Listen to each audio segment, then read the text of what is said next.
Ladies and gentlemen, may I introduce my 52 assistants. Notice the contrasts of style and character. They range from ingratiating simplicity to regal splendor.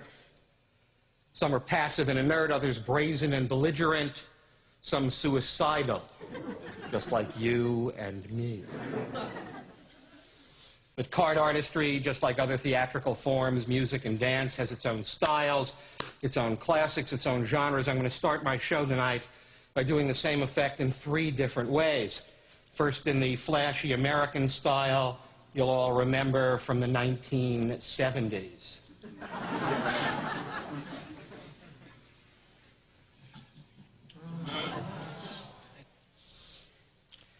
Well, on my way to the luckiest night of my life. Now, the same effect as you might have seen it performed by a European.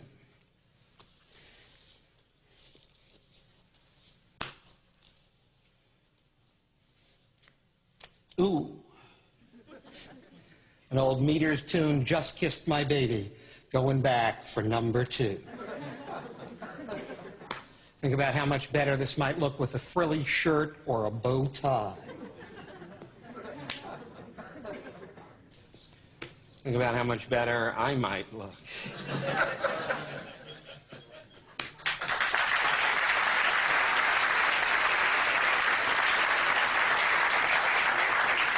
Now the same effect as you might have seen it performed in a drawing room, very much like this one at the turn of the century. Ladies and gentlemen, I shall endeavor to illustrate and show how futile are the attempts of plebeians to enter that select circle of society known as the beau monde, and indeed to show how such entree is prevented by the polite yet frigid exclusiveness of its gentler members. Let us assume it is the occasion of a public reception. Our table the hall, our deck the common herd, and we would fittingly select the 4 queens as representing the feminine portion of the smart set.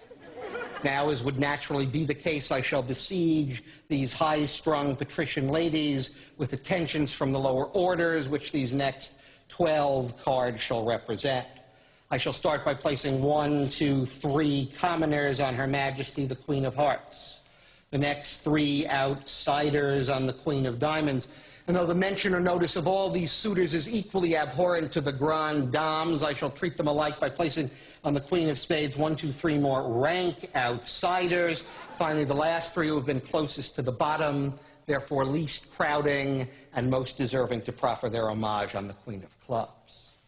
Ladies and gentlemen, as you have seen, I have brutally taken advantage of these tenderly nurtured and unsophisticated young creatures by placing them in positions which must be extremely galling to their aristocratic sensibilities. Can they endure? Can they endure? Yes. Yes. Indeed they can. Having some knowledge of the marvelous subtlety, resources, and finesse of the sex, I feel confident these women can, with tact and discretion, easily elude their persecutors and form a more congenial coterie amongst themselves. Watch first the Queen of Clubs. Watch her as she turns her back on the suitors and then goes to Windsor for the weekend. Next, the Queen of Spades, slightly more daring than the others, tantalizes the men Gucci, Gucci, goo. Amidst their consternation, makes good her escape. The Queen of Diamonds knows the aphorism, it's easiest to disappear in a crowd. Now you see her, and alas, now you do not. Or, as I suggested only a moment ago, is it possible these women could seek out each other's company? The fatal vanity of the sex could prove me correct. That's 1, that's 2, that's 3, and that's 4.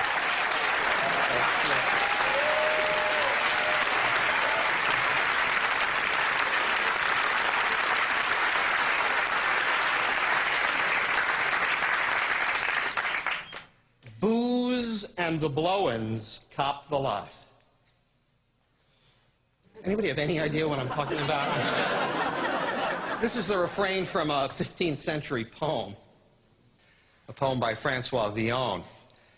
It says, no matter how you earn your money, you're unlikely to keep it, whether you hustle or swindle or con or cheat, because in the end, booze and the blow-ins, wine and women, take it all.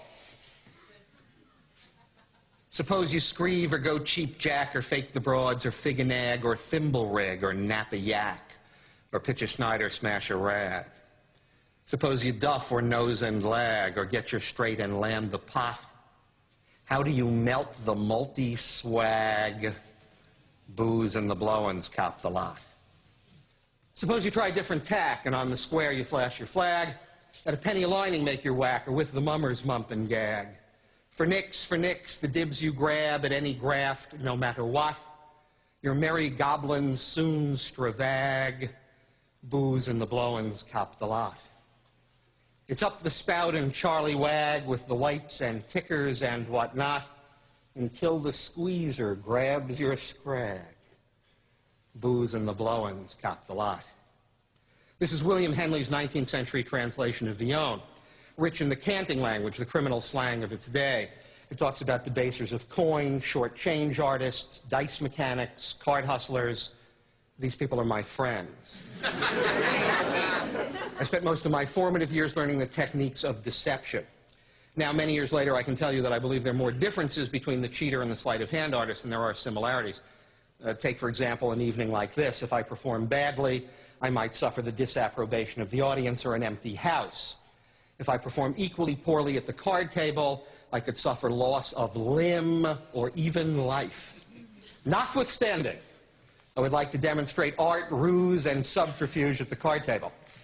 To do this, I have to be sure there are a number amongst you who are familiar with the basic laws of poker, blackjack, gin rummy. Do we have any serious card players in the house? Well, thanks. It's been fun performing for you. You play some cards on a fairly serious level? Great. Can I induce you to help me for a moment? And I need somebody else as well, a card player. Someone to come up. No harm will come. Fine. If you can get out, you can get in. Would you have a chair? You can drop the joker and leave that at your seat. That would only be confusing. And this gentleman has found the outside aisle, which is also good. Please be my guest. Your first name is? Jeff. Jeff, Ricky. Appreciate your coming up. And you are? Larry. Larry, still Ricky. Still Ricky. So Jeff and Larry have been kind enough to join me for what will be a brief philosophical discussion on the nature of cheating. Jeff, Larry, let me pose a scenario to you gentlemen. If I said to you these cards were marked, they are not. But if I said they were marked, visualize that, and we played with these cards and I subsequently won a lot of money from you, would you be more inclined, Jeff, to call me a hustler, a cheater, or someone taking advantage? Which of those three terms? Cheater. Cheater. And Larry? Cheater. And I would say a cheater. I think we have no problem with agreement on this particular issue. Let's try another scenario. Let's say we're playing pool instead of cards. Let's say I was capable of running 30 or 40 balls every time I addressed the table. You gentlemen could run 3 or 4. We played games to 100 points. We played for a lot of money. Not only did I win, but I won 100 to 96, 100 to 99, 100 to 98. What term do you think would apply there? Hustler. No disagreement from me. You've all seen that movie with Paul Newman, haven't you, The Hustler? It's a classic. I mean, and why is that? Because it's a specific situation. It's a man who's staying in a game longer, playing less well than he can to keep his opponents there longer to win more money. Pool players call it playing under speed. Well, is that ever applicable at the card table? Well, perhaps. What if we were playing poker, and at the end of an evening I owed each of you gentlemen $80, and we decided we'd cut high card, double or nothing, winner take all. And you cut a queen, and I cut an ace. And you cut a 9, and I cut an ace. And you cut a 10, and I cut an ace. Well, I have a sense this wouldn't last for very long, which is kind of the point. So what if we were in a situation where I was trying to subtly beat you rather than to beat you badly?